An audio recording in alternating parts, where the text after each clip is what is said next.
you for our life.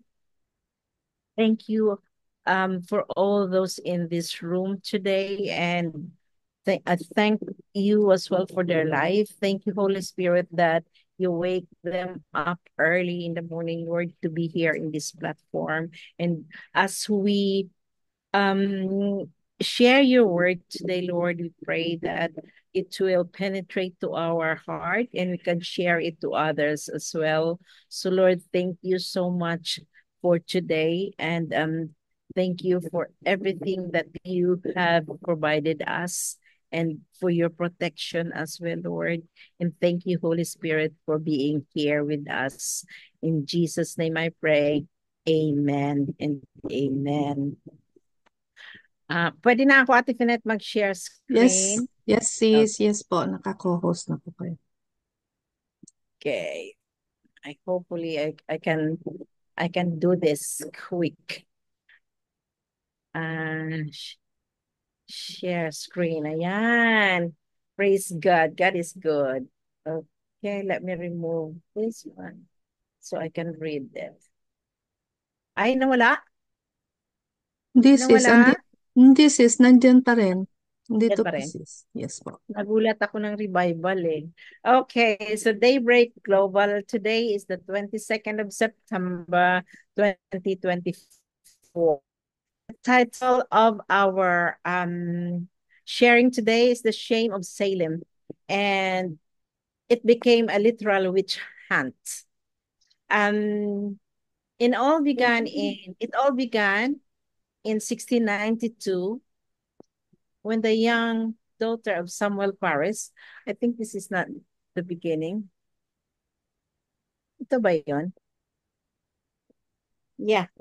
But before that, I want to tell you about Samuel Paris.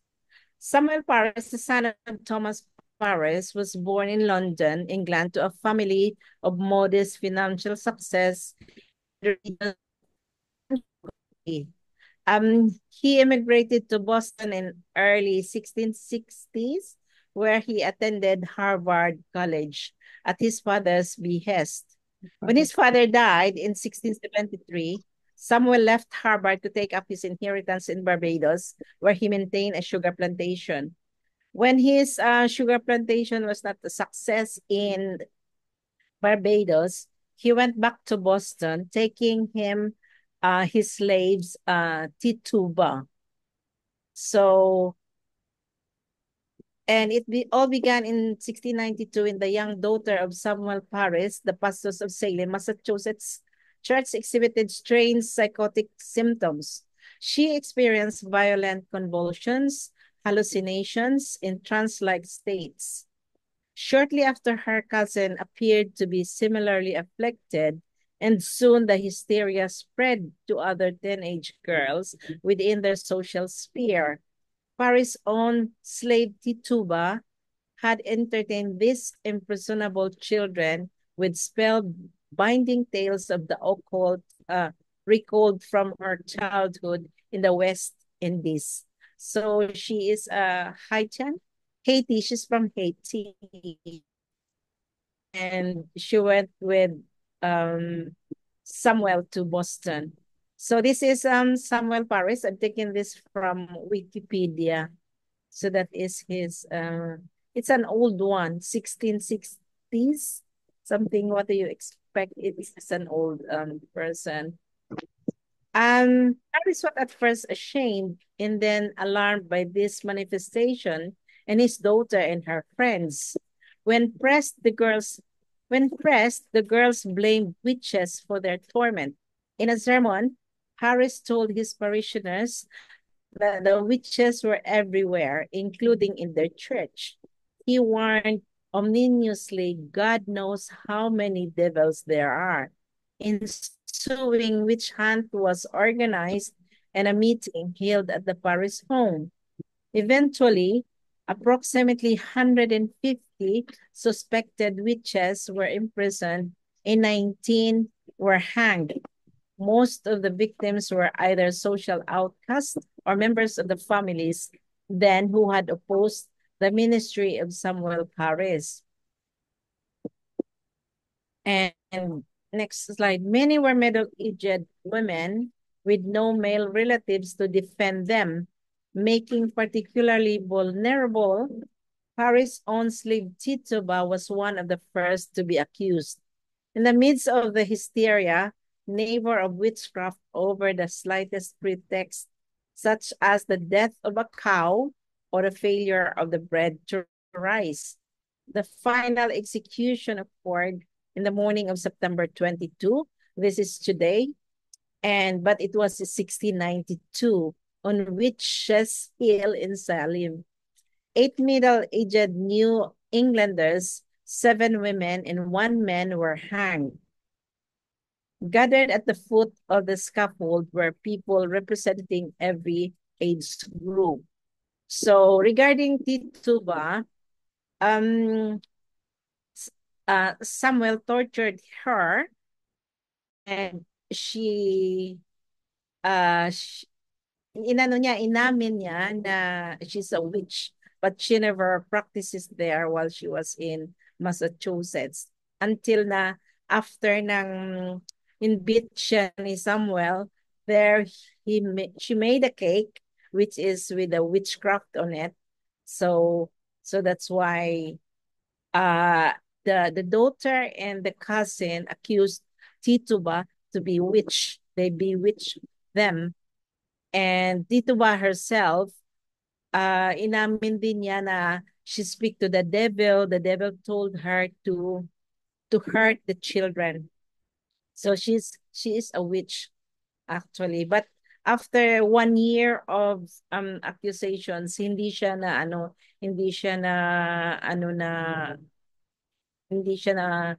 prison siya pero hindi siya na judge bale, and after that they don't know what happened to her. And 89-year-old Simon Bradstreet, recently governor of Massachusetts Bay Colony, and other original Puritans still alive. We studied about Puritans as well.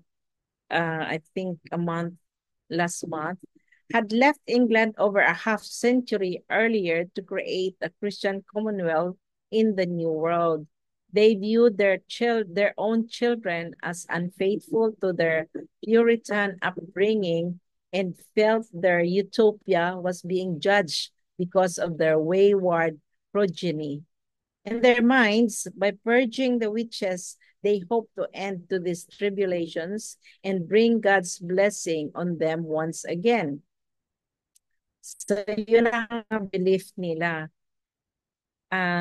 Also present at the gallows was 61-year-old William Stoughton, the judge at the witch trials. His generation watched the execution with resignation. The condemned as well as the magistrate were all of their age.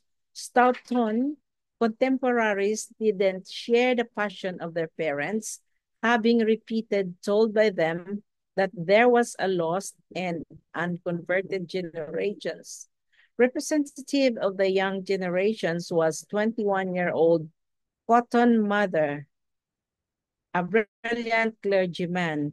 Mather himself was one of those who had examined the witches. Mather and his fellows considered the accused witches threats to their future and sought to get rid of them. Mather was a hardened witch baiter in his youth, was to become a leading ministry and theologian of his day. He was one of the founders of Yale College, organized to prepare ministers of the gospel.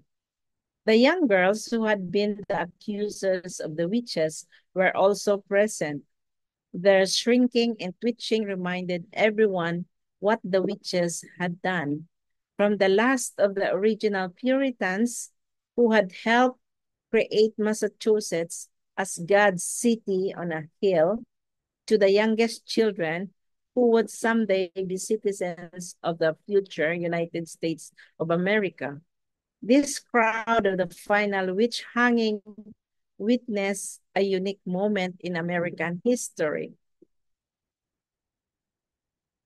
After the executions, the neighboring ministers took action to end the witch trials.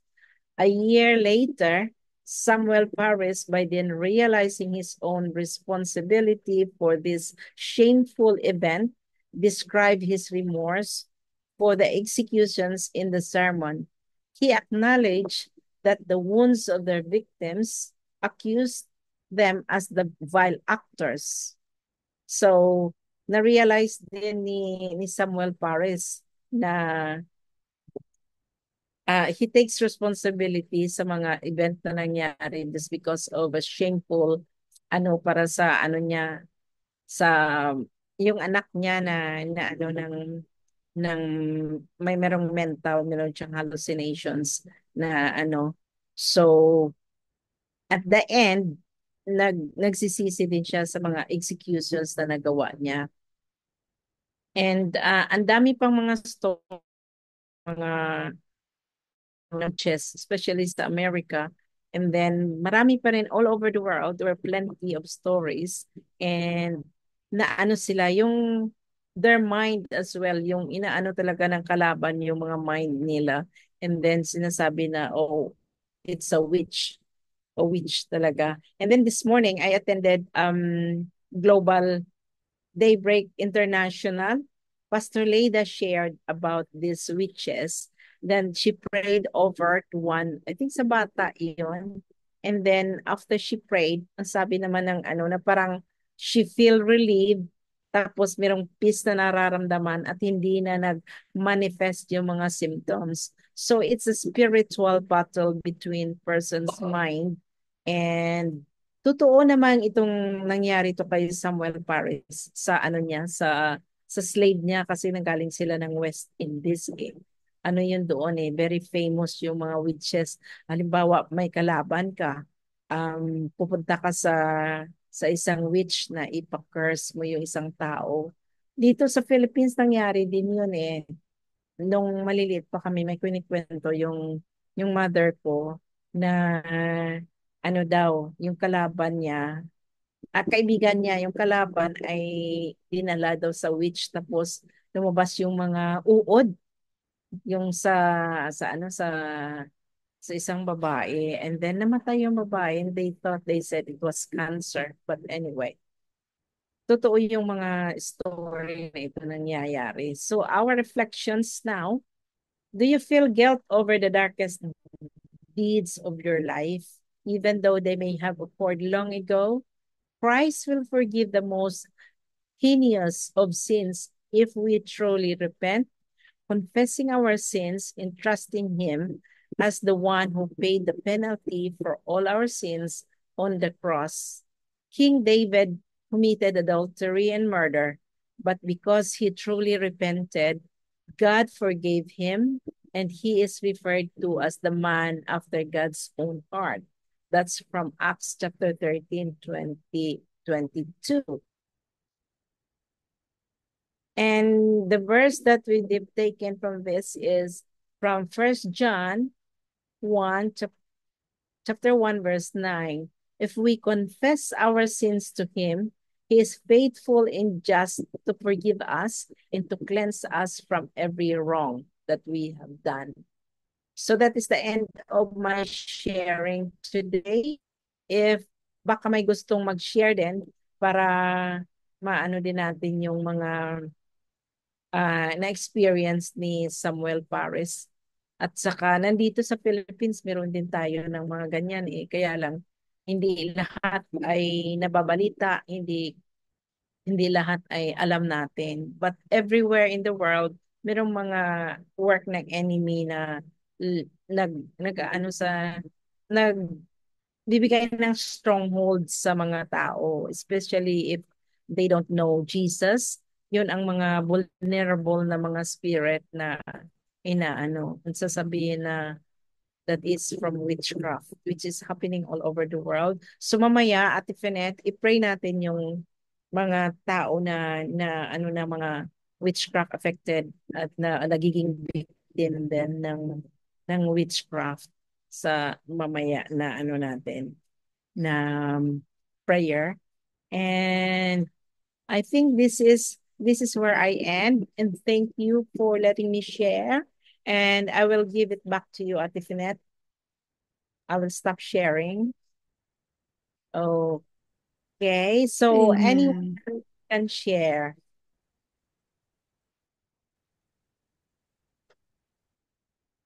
Sige po, we have a few minutes for sharing time.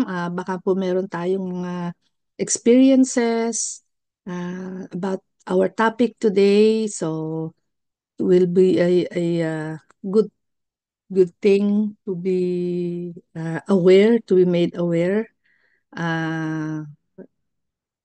kung ano po yung mga naging karanasan natin sa testimonies sa na naging katulad ng could be it- yung sa reflection kanina sabi niya do you have any ano ba yun yung sins ganun ba yun o experiences na uh, so heavy enough or grave enough that akala natin hindi na tayo mapapatawad ng Panginoon, ganon. Like what they did with yung execution na ginawa nila.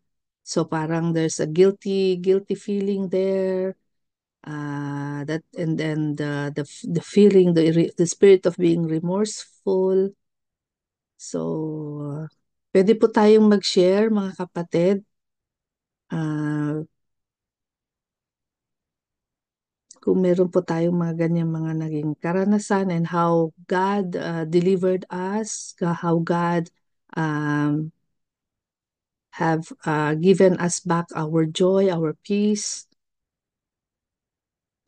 assuring us na yun nga yung sa verse kanina sabi niya, if you repent of your sins, confess of your sins, God is faithful and just to forgive us and to cleanse us. So, sige po.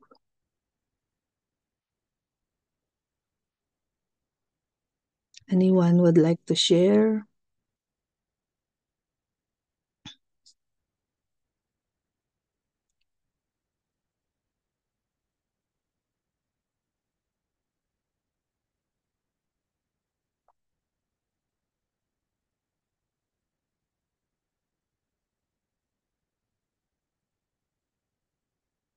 So, of course, in our time now, 'di ba mga kapatid, if we may all agree na syempre ngayon sa atin pong mga nagiging pag-aaral sa salita ng Panginoon, we are now becoming aware that itong mga ganitong mga witchcraft are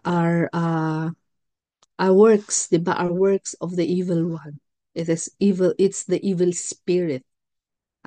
Syempre yung tao. Kaya nga siguro nagkaroon sila ng parang nagsisi sila o nagkaroon sila ng ah, yung remorse, yung nag-execute dito sa mga witches na ito because it's not really the person. Even in our time now, it's not really the person, di ba? But it's the spirit, it's the evil spirit that is in them, that's using them. 'Di ba nasa Bible din 'yan, 'di ba? Yung ano, yung tao na pinalaya ni Jesus from the legion, sabi pa nga niya, legion of demons na nasa kanya. And after that, after na dineliver sila ni Jesus, ni God, ano na, they were okay. Diba? So, praise God na meron tayong mga of course, as time goes on, 'di ba, natututo na rin tayo and we are more understanding these things that's happening. Itong pwedeng gawin ng kaaway, mga ganitong mga bagay. And now we are taught or we are trained to deal with it. Like, yung mga prayer intercessors, we do prayer spiritual warfare. We know we are learning how to drive away. And yun ang sabi sa atin ng Panginoon, to do the things that He has done and we can do even more. And what did he do during his time? Si Jesus nandito sa earth. Yun, ang ginawa niya, nagpalayas ng mga demonyo, nagpagaling ng mga may sakit. He did miracles, signs, and wonders. And that's what he wanted us to do as well. So yun ang kailangan nating matutunan, and that's why we are here as prayer intercessors as well, to be able to do that, to be equipped and empowered to do just that, to drive away itong mga uh, evil spirits. And we have also to be very careful when we do that. Of course, we know that, hindi ba? Because yung retaliation ng kaaway ay it's also real. That's why we have to cover every aspect of our lives, of our families, our circumstances, our finances. We have to be very very vigilant and very much careful in yun nga, yung to cover everything in prayer when we do that kind of spiritual warfare. So, sige po mga kapatid, anyone who would like to share and add or reflect sa atin pong sharing this morning? Any additions?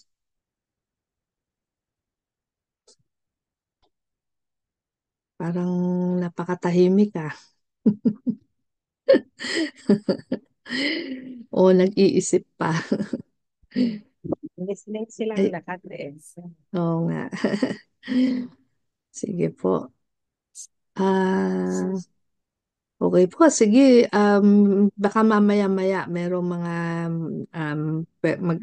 nice mag-share, then we can still accommodate. For now, sis, the Holy Spirit is just impressing on me that we do that prayer now, yung sinabi mong prayer Yeah. kanina, for Mm. ano na nga ba yun, yung prayer focus na yun. So, for us as a closing for this portion of sharing po. Ano na nga ba yung yung yung mga affected ng mga evil spirits, then i-pray yun? din natin sila. Yun. Instead sa ginawa ni Samuel Paris ay pinapatay nila or in-prison nila, inahang. So hindi sa time natin ngayon, because according to the Bible, we are not fighting against flesh and blood, but we are fighting in the spirits, which nasa sa spirit realm. Hindi natin sila nakikita, but manifest sa katawan natin. Pag tinitira kasi ng kalaban yung mind natin eh. So pag yung mind na ang affected, yung mga symptoms na lumalabas sa physical body natin. So that's why hindi tayo lumalaban sa mga flesh, kundi sa spirits.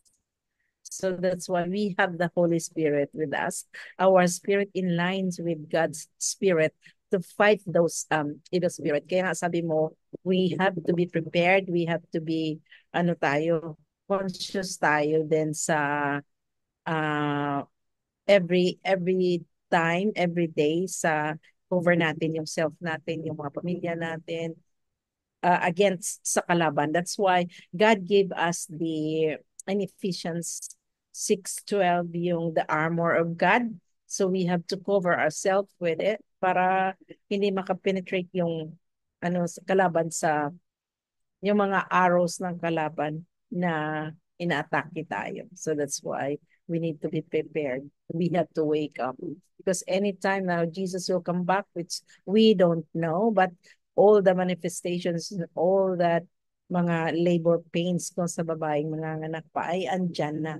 So, but we don't know when is the time. So we have to be prepared as well. So let us pray. Sige po. Hallelujah. Father God, we thank you, Lord, for this lesson na na-learn namin, Lord, and we thank you. Well, and we're praying for all those na affected ng mga evil spirits, as what Jesus have have the blood said of to us. Jesus, Lord, that the power of the Holy gawin Spirit. kayo ng us sa Pray ginagawa. for So Lord, for continuous we are asking you, Pray Lord, release those oh Lord, na affected ng mga to evil hold the spirits, Panginoon. strongholds, the chains, Lord, Panginoon, wherever we are all over the world, sins, Panginoon, they evil, need to know Jesus because the it's evil only spirit. Jesus they Pray need for in their whole life. deliverance upon It's, them.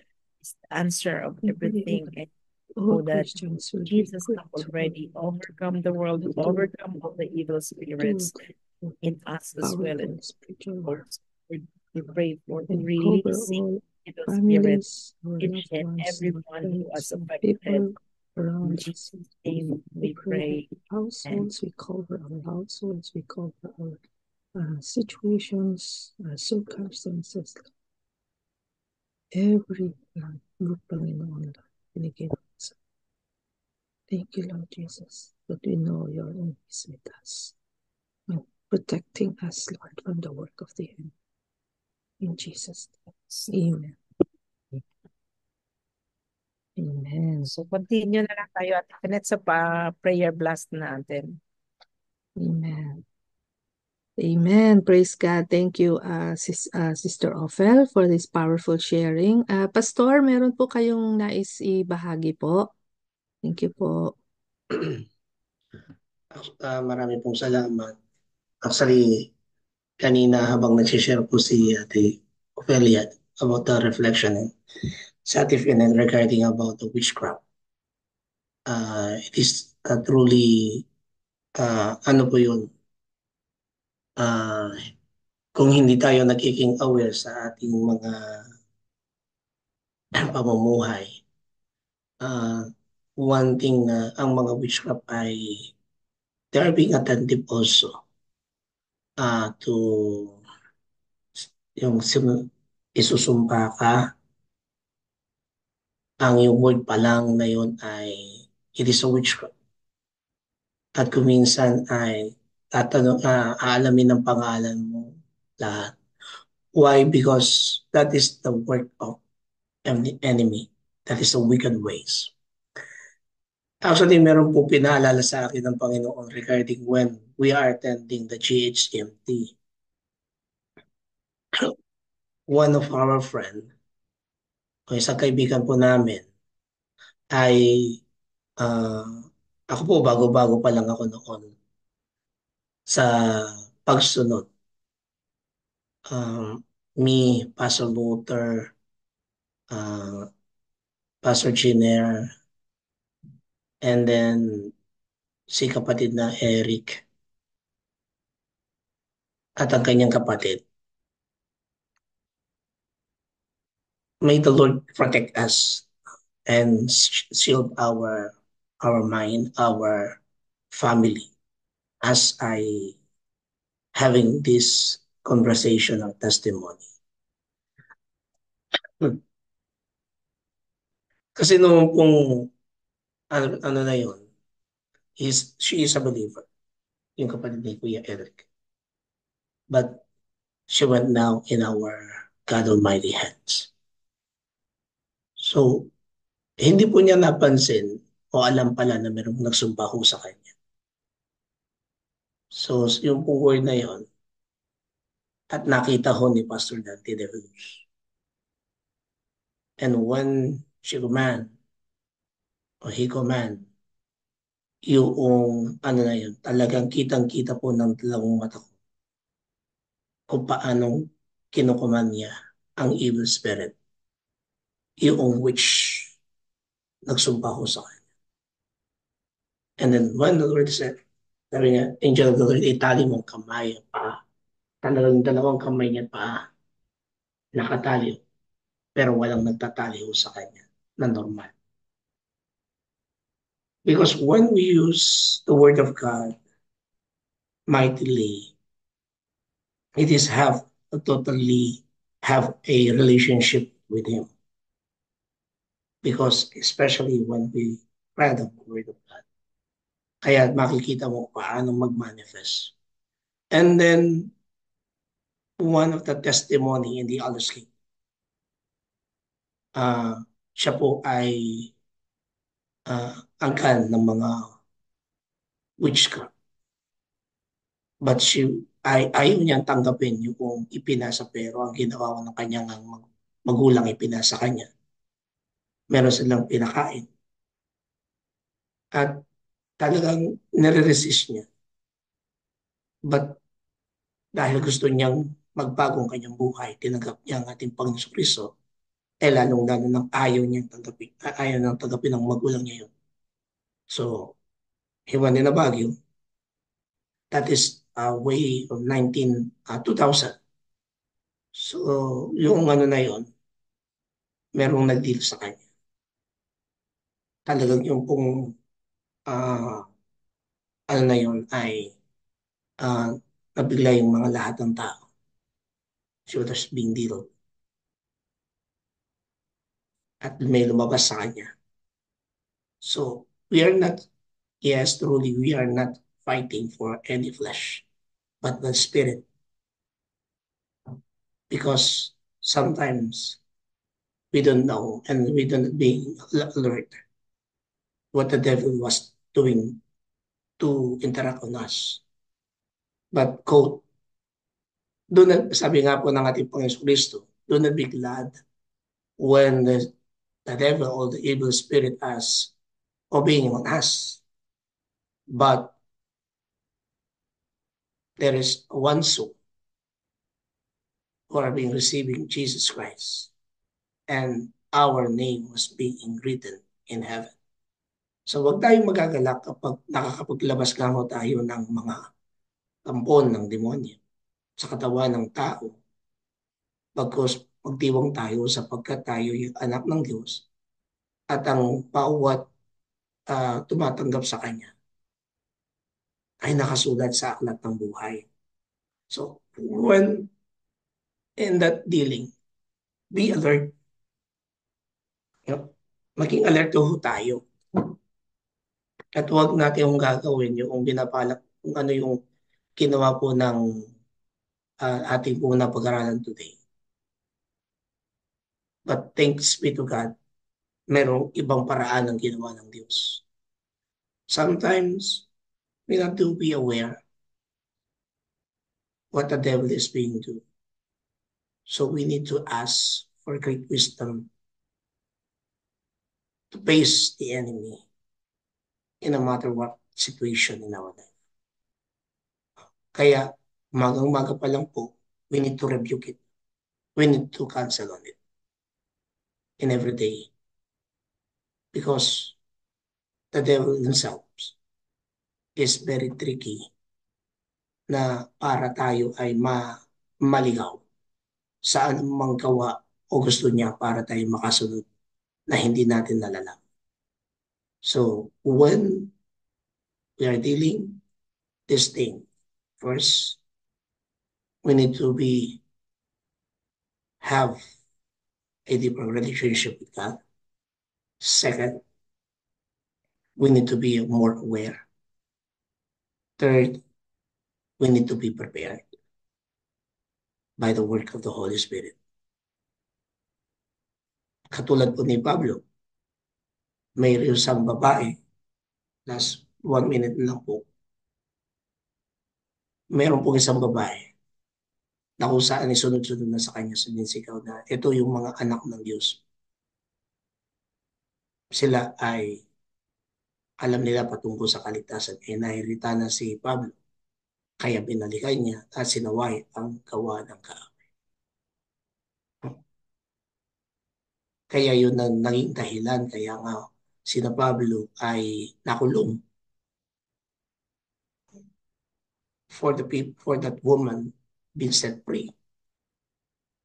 So in our life, we need to accept when we're dealing something that the devil, we need to face on it. We need to deal on it no matter what. Kaya nga si Pablo ay nakulong, pero through that, pinakita naman ni Pablo na sila po'y nakagupit. But when they are inside of imprisonment, they're singing song names. But yung kung selda lahat ng mga nakakulong ay nakalaya. Pero hindi sila umalis. Pero may isang taong naligtas at yung unang namamahala sa kulungan, the government. So tignan po natin. This one situation, may God give us a very own wisdom to deal the work of the enemy, to glorify God, and to show that we are victors through His blood and through His amazing work in our life.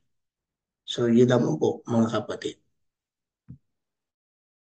Maraming pong salamat and thank you for allowing me sharing.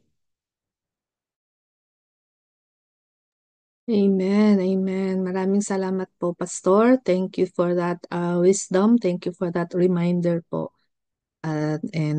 Sige po, in that spirit, let us now continue on with our prayer time sa atin pong prayer blast. At ituloy-tuloy po natin ang ating mga panalangin.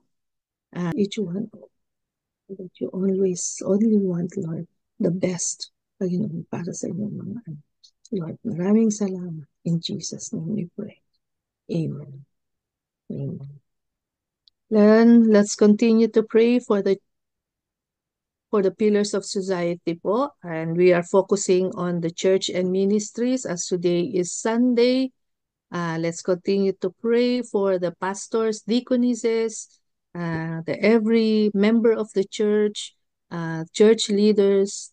At tayo po ay patuloy na dumulog sa ating Panginoon to continue to declare na siya ang maging sentro ng lahat ng mga gawain, lalong higit sa araw na ito ng linggo, sa mga services, sa mga worship gatherings, prayer gatherings, fellowships, and lahat ng mga ministries na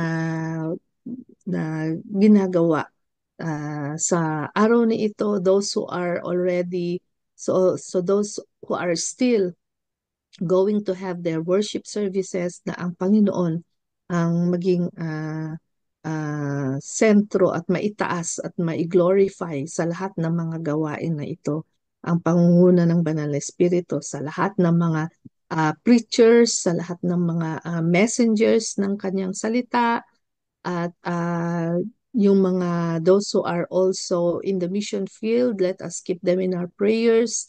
Mga missionaries, mga evangelists, those who go out and share the gospel to even to people na talagang mga unbelievers, that God will continue to protect them as well. At ganun din yung mga those who are still being persecuted. Meron pa rin mga persecuted churches even in our time today. Yung mga kapatid natin sa Middle East, sa those who are in the communist countries, those who are in the underground churches, napakadami, napakalawak ng scope ng atin pong mga panalangin. And so this is the way upang maabot natin sila sa pamamagitan ng ating prayer for intercession para po sa mga iglesia at saka sa mga ministries na ipinagkatiwala ng Panginoon sa bawat isa sa atin. So sige po, for 1 minute, let us all join together in this prayer blast for the church and the ministries po. Ngayon na po. Hallelujah. So Lord, we continue to lift up to In your holy name, O Father God, Iglesia, Panginoon. we offer our life Lord, na as a living isinusubo mo, sacrifice. Panginoon. At Especially, Father God, you're sending them, the Panginoon, pastors, the iba't deaconesses, ibang mga ministry, sa iba't ibang to be deeply in love, paraan, O God, na to be nais mo, we remain faithful nais no lang matter what situation, sunod, Lord. difficulties, Continue to pray persecution, for the pastors, the deaconesses, Lahat ng mga tinawag mo, Panginoon, na nangunguna sa You we iyo, ask, Father God, bawat miyembro, Panginoon, na ginagamit mo, O to God, be remain as to the you, body of Christ. Lord, we to the pray last for breath, the services, the worship to be have a services, ang mga transformation mensahe ng in salita, society Panginoon, na maibabahagi, Lord, and its work. that your In anointing, Jesus' name, your wisdom we of pray. Holy Spirit will be And we pray, on Father God, each one, each messenger, for O your Lord, missionary, and everyone, for Panginoon, who hears your your word, voice, Father will God. just have the And God, we ask that that encounter may with your you, will, Holy may Spirit. your will, may your Lord, spirit salamat din sa lead mga us. missionaries who Bless continue each to and work, bless Panginoon, and sacrifice their to be lives, Lord, for the gospel. Salamat din, Panginoon, sa to mga praise anak you, mo, sa mga glorify you, iglesia, O God, na kahit na and to proclaim your word. binabawalan sila, True. Panginoon, Lord, at Nothing hidden, Panginoon, but ang pagpupuri at to pagsasama-sama nila bilang be magkakapatid proclaimed. sa In pananampalataya. Jesus' name, Ibigay amen. ang papuri sa inyo, Ama. You are glorified in everything, in all of this, in Jesus' name. Amen. Amen. Next, yung atin pong prayer for... Ay, Pastor, hindi po na... Sige po, Ate Pinet, Sorry. ako na po mag-aaral. Thank you po. Salamat din po. Let us continue po sa panalangin para po sa nagaganap na convening conference of the Global Methodist Church in Costa Rica sa San Jose. At patuloy po na sa oras pong ito, mga kapatid, let us pray with them. Let us intercede with them. May the work of God be upon us right now. Let us pray one together in Jesus' name for the day today, September 24th.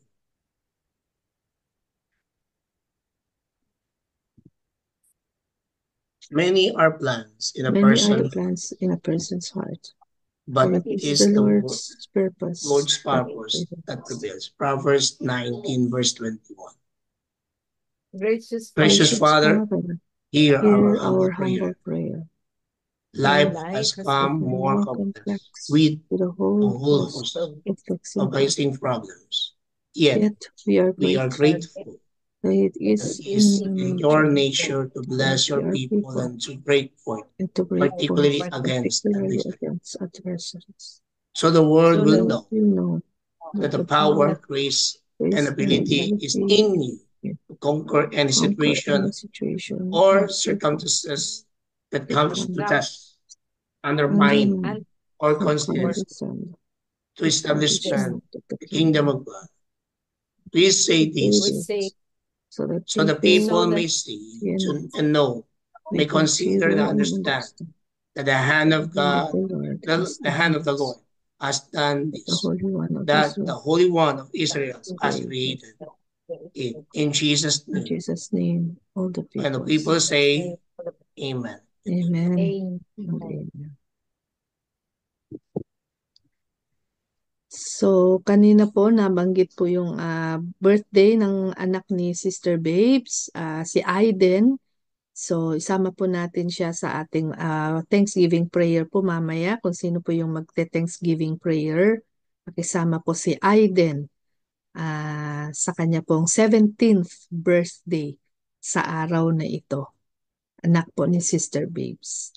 Yan. So, meron pa po bang ibang birthday celebrant po among us so that we can pray for you? Or wedding anniversary po kaya? Meron po ba? Wala po yata. Okay, so sige po, Sister Ofer, yung Thanksgiving prayer po. Ikaw na lang, Ate Pinet, Thanksgiving prayer, and Pastor Rory will give us the benediction, Benediction. closing prayer. Okay. Sige po, tayo pong lahat ay manalangin. Yes, Lord, hallelujah to you, our triune God, Father, Son, and Holy Spirit. Indeed, Panginoon Lord, you are just so worthy to be praised, O God, for everything you do, for everything you are, Panginoon Lord. We just give you all the glory. Maraming salamat, O God, sa isa na namang mabunga at mapagpalang araw ng pagbubulay-bulay sa inyong mga salita, Lord. Thank you for the story that we have heard, that we have looked into today, Panginoon Lord, na talagang nagbukas sa aming mga isipan at reminded us, oh God, that yun talagang yung the reality, Panginoon, of the presence of the enemy, oh God, na even in our time now, Panginoon, ay talagang nakikita pa rin namin. Hindi lamang, Panginoon, hindi siguro man lang, Panginoon, sa pamamagitan ng mga witchcraft, but in other ways, oh God, na mas nakikita namin, Lord, yung mga ginagawa, oh God, ng kaaway sa buhay, Panginoon, hindi lamang ng mga individual, ng mga believers, even in your church mismo, Panginoon, sa loob mismo ng iglesia. So Lord, maraming salamat, Panginoon, that minsan pa, Panginoon, Lord, you have reminded us to truly exercise, Panginoon, demonstrate, Panginoon, yung itinuturo mo sa amin, Panginoon, Lord, on how to fight the battle against the works of the enemy, oh God. Thank you for opening our minds, for giving us that wisdom and understanding, Lord, that we have the scriptures, we have your words, Panginoon, to use as a weapon, oh God. And so really we have to be very skillful. We in the scriptures, we really have to use it, Panginoon, as our weapon, Panginoon. Kaya nga pinigyan niyo po ang inyong mga salita sa amin upang ito, O God, ay magamit namin, Lord, sa ganitong mga kaparaanan, O God, and that we have to be ready anytime, in all circumstances, Lord, to be very vigilant, to be very alert and conscious, O God, sa mga nangyayari sa aming kapaligiran. And when we are called forward, when we are called to use, oh God, the power of the Holy Spirit, Lord, and that we will be bold enough and courageous enough, oh God, and that we will know what to do, Lord. So, maraming salamat, Panginoon, sa buhay ni Sister Ophel. Continue to bless her and her family and her brother Herman as well. We pray for continuous healing upon him, Lord. You pray for your provisions as they are in the Philippines right now. Continue, Panginoon, to lead them, O Holy Spirit, that they may be a light and salt, Panginoon, wherever they are, na makita ng mga tao nakapaligid sa kanila, O God, your glory in them, O God, at ma-share din nila, Panginoon, ng kanilang mga blessings, sa kanilang testimonies, O God, sa iba, so that you may be glorified through them.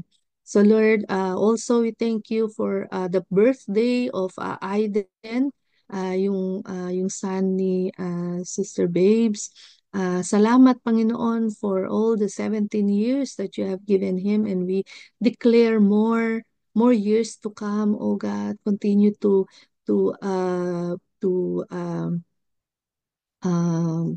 train him, Panginoon. You continue to teach him as well in the life of God, in the life na mayroon pong kaugnayan sa inyo, deepen his faith in you.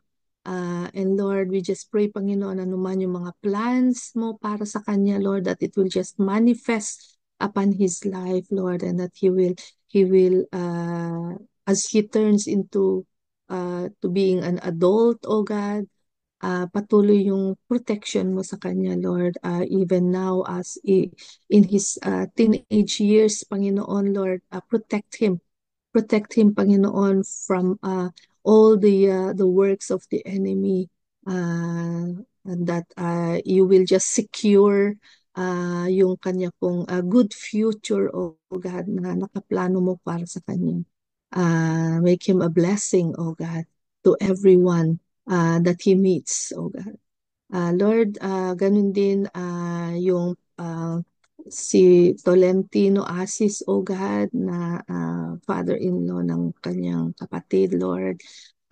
As they grieve, oh God, yung family, we pray, Panginoon, that you will just comfort them, oh God, and that they will just, that this experience, Panginoon, Lord, that this period in their life, Panginoon, will bring them to the knowledge of you, will bring them to the faith, Panginoon, to acknowledge that there is a God who loves them even in the most difficult times. There is a God who gives them hope, Lord. And also there is a God who promises an eternal life, oh God, as they believe and as they surrender their lives to God. So, Lord, maraming salamat din sa buhay ng bawat isa mga anak mo na nandirito. I declare your blessings upon Pastor Rory and family.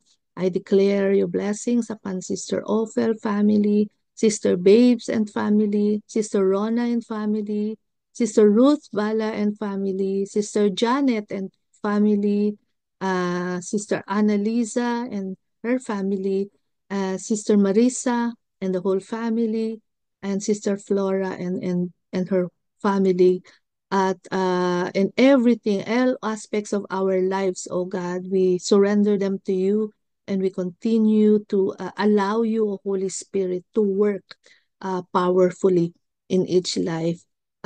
Even yung mga hindi namin nakasama, Lord, you know their circumstances, and we also continue to declare, oh God, your leading, oh Holy Spirit, sa bawat isa sa amin. And Lord,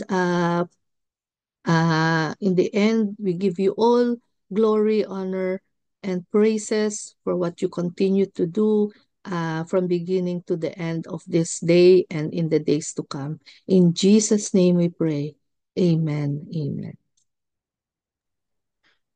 Sige po, bago po natin pong tanggapin ng penisyon, pwede po pakiusapan ng lahat na buksan ng inyong mga at meron pong nais sabihin ng ating Panginoon. Let us deal this. Kung sino man po yung nagpapamedium, nagpapatawas, kapamagitan po ng itlog, ng kandila, the Lord is instructing us to stop doing that because that is the against of God's presence. Meron pong I don't know if there is a person that lumalapit po sa mga taong ganun ang kanilang for healing, for us for healing. God is instructing us to stop doing and have faith in God. Okay? Especially, meron po kayong nararamdaman sa sakit sa katawan, sa ulo, lagnat, sipon, o kaya yung sinasabi po natin na tayo ay parang minumulto, please, the Lord is instructing us to stop. Especially yung pong ating pong mga kapatid na kung meron po sa membro ng pamilya. Ang sabi po dito, mga kapatid, if a person turns in medium and recommends roaring a fan warning after them, I will send a face against that person and will cut him off among his people. So, tignan po natin, let us be aware, kung pong sa ating po, lalo na po sa mga Pilipino, sa ating pong bansa, naroon po yung ating pong marami po tayong mga pamanghihin. So the Lord instructing us to stop doing on that, especially in our members of family. Because God instructing us, God giving us this word, that we need to stop doing that kind of alignment in witchcrafting. So, because that is a witchcraft. That is a witchcraft. That is the work of the enemy. So, the Lord is giving us instruction. And if there is a members, let us tell them to stop. and have faith and go back and return back to God. Marami po ang gawa po ng kaaway. So, mga ginagawa niyang mga medium, pumupunta po sa mga Chinese, nagpapahula, yung swerte. Wala akong swerte. We are blessed because we have Christ. Okay, so, my dear brothers and sisters in Christ, let us pray. Father God in heaven, thank you for reminding us. And especially right now, Father God, yung pong lumalapit pa sa mga mananawas. Dalangin namin, Panginoon, na sa aming pakikinig today, it will be stopped, especially in our member family.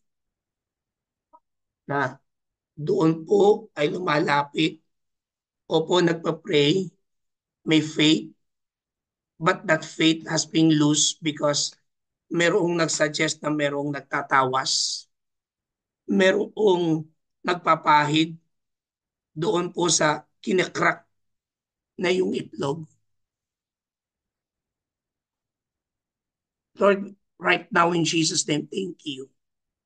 And let your spirit of deliverance be upon each everyone of us.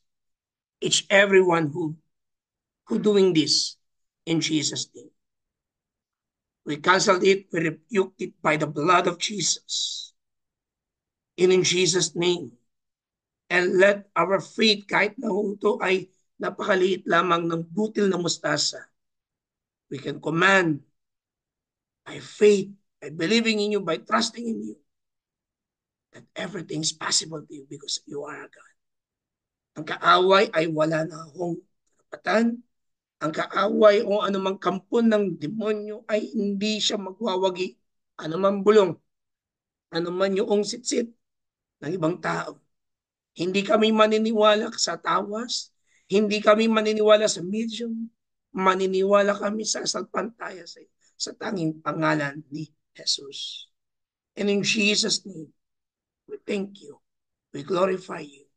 And as we depart from this platform, we receive your blessing, we receive your grace, we receive your peace, we receive your hope, we receive your prosperity, because you are our God, our Creator, our loving Daddy God, our Savior, our Redeemer, who heal us, who comfort us, who is within us in our daily life. And in Jesus' name we pray.